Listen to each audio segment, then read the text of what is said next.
that you're by my side no matter what. So yes, Renan. I'll marry you. Mads, alam mo namang palabas lang lahat ng yun, di ba? Look, someday I'm gonna give you your moment too. Okay? Siguraduhin mo lang. May napansin ako kanina. Bakit parang hindi ka masaya sa engagement ni Ira at Atty. Allen? Kapatid ako ni Ira. Kung merong taong manakit sa kanya, ako yung unang-unang gagawa ng hakbang. Napatunayan ko po na pagkakatiwalaan naman si Atty. Allen. Tatanggapin ko po siya. At hindi na po ako makikialam sa kanila. You know what? You two make a stunning couple. Congratulations, Atty. Ira, ha? And Atty. Allen, don't mess this up. I promise to be the best husband ever within the legal guidelines, of course. Congratulations, you two. Can't wait for the wedding. Yeah, you're all invited to, by the way.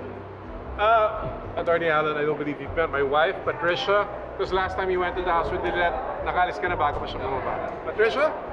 Wow, Attorney Allen! It's so nice to finally meet the man behind the headlines. Mrs. Singano, finally, we meet.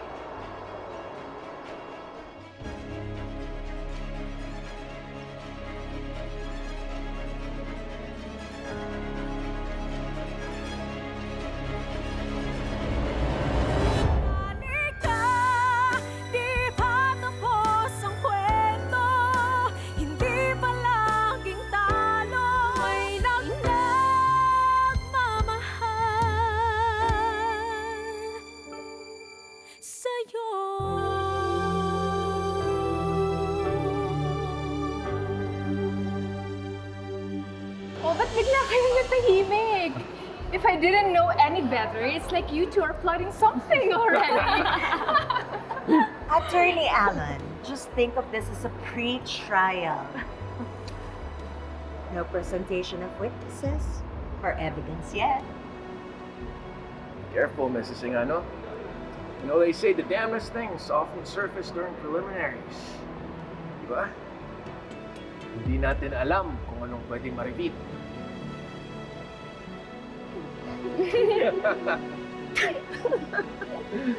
Harap ko yung ano magandang spot.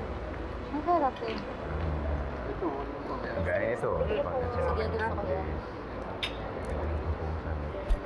Hindi ka masyado kumakain.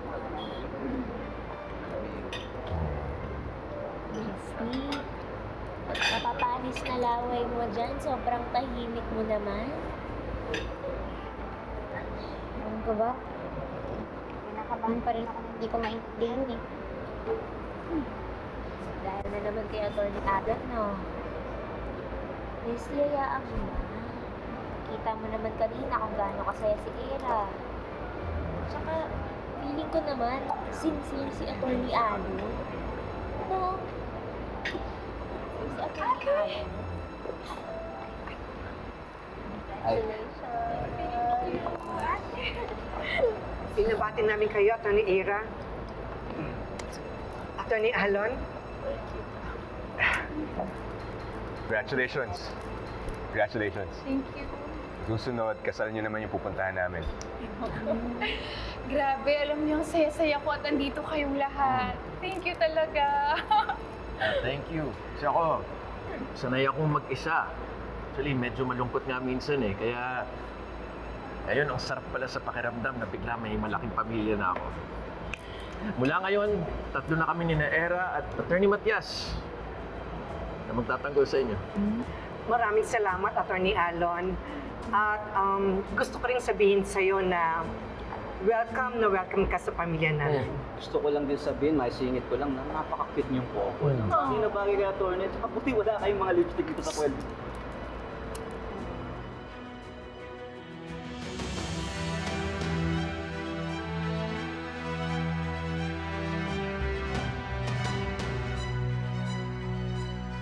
Allen, well, bilang kapatid ni Lilette, si Atty. Ira, siyempre parte na ng pamilya namin yan. Kaya kasama yan sa pinoproteksyon na namin. Kaya pakiusap ko lang, Atty. Sana wag mong paiiyakin si Ira. Ha? Tay, kalmahan lang natin. Huwag na huwag mong lolokohin, ha? Kung hindi, ako, lagot ka sa pamilya Matias na hindi umaatras. Excuse me. May pupuntahan lang ako. Go ahead. Ay, picture naman tayo. Sige. Wala na tayong picture ko. Buti na. Ate! Sige, susunod po kami. Si Mr. Shaw yun, di ba? Kilala mo? Oo. Isa ako sa umawak sa kaso niya noon sa DNR. At naipanalo namin yung kaso. Ate! Halika, join us! Come on! Tara, ate. Nak! Halika na! Ate! Halika na, Attorney Kurt! Halika na! I'm thrilled you could attend, Mr. Zhao. I just couldn't wait until tomorrow to discuss our little loan arrangement. Masyadong malaking hinihiram mo, Attorney Alon. Let's not forget, you still owe me a hefty sum from last time. Makinig ka sa akin, Mr. Zhao. Once this wedding is done, you will get every cent. Pero ngayon, kailangan ko ng pera. Malaki ang utang mo sa akin, Attorney Alon. How do you expect to repay this? By doubling it? I have other business to attend to. We're done here. Mr. Zhao, wait! Attorney Lilette, I had no idea you had a penchant for eavesdropping. Lurking in the shadows again, are we? Tell me, how long have you been there? Or should I feel honored by the company? Don't worry, Attorney Alon. Hindi pa naman ako masyadong matagal dito. Just enough para makarinig ng detalye. Detalye. Sounds like you're in desperate need of funds. Well, yes. Wedding expenses and all. Only the best for Era. Am I right? Alam mo, na-late ng bayad yung mga kliyente ko, and all my other funds are tied up in investments right now, so... Sigurado naman ako, hindi pera o magarbong wedding ceremony ang magpapasaya kay Ira. Oo nga naman. Kung tutuusin, mas matagal kayong may pinagsamahan ni Era kaysa sa amin dalawa. So maybe I should be asking you for pearls of wisdom, and I can keep Era happy. Pagmamahal, dedikasyon, katapatan. All the right virtues. You're bringing them on the table, right? Tama ba ako o mali? Thank you for the lecture, attorney. But I think I'll stick to my plans. Now, if you'll excuse me, I have other guests to attend to, unless you'd rather keep on listening to my conversations.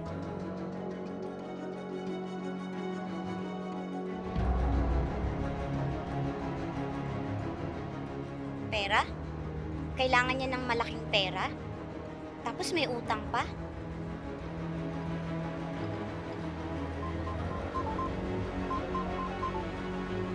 Hello?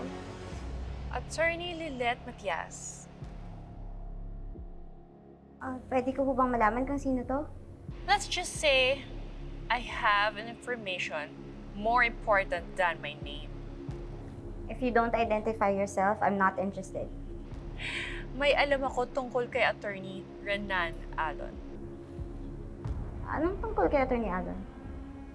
He's hiding something from Era. Sa inyong lahat. Pwede ba? Diretsahin mo na ako? May ibang babae si Attorney Alon. May ibang babae si Attorney Alon? Kailangan ko pa ba ulitin, Attorney Matias? Yes! At mahal na mahal niya yung babaeng yun. Hindi ako nag-abogado para makinig lang sa isang witness na ayaw magpakilala. Without credibility, your words are meaningless. Pero aminin mo, Attorney. Naintriga ka, di ba? Ang totoo, nanluloko ka lang. Of course not. Kung totoo yung sinasabi mo, magpakita ka sa akin, magpakilala ka sa akin. Sabihin mo lahat ng detalyeng nalalaman mo. Verifiable details or it's as good as dismissed. Leave the line open, Attorney. Marami pa akong pasasabugin sa'yo tungkol kay Attorney Renan Alon. And I promise you, you want to hear every word.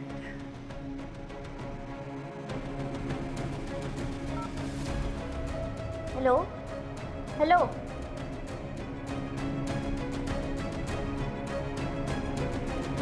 Lilet, anong ginagawa mo dito?